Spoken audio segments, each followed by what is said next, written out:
Hey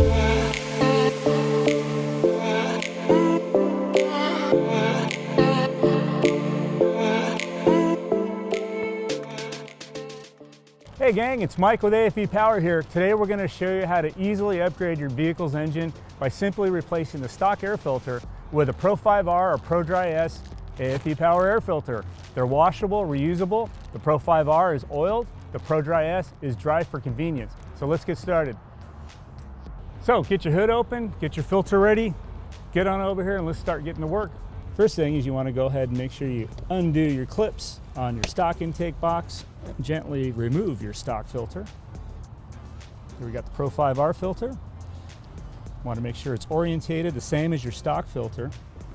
And again, you want to make sure that the box is lined up with the lower index tabs. So what I did is reach underneath there, support it, get them into the tabs, make sure your seal and your filter seal is inside the box completely. Clip it up. You're all set.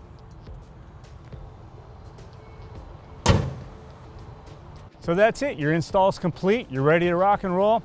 Make sure you check your air filter every 20 to 30,000 miles, depending on driving conditions, to make sure you service it. It doesn't clean itself, so you do have to service the filter by cleaning and re-oiling the filter about every 20 to 30,000 miles. So enjoy.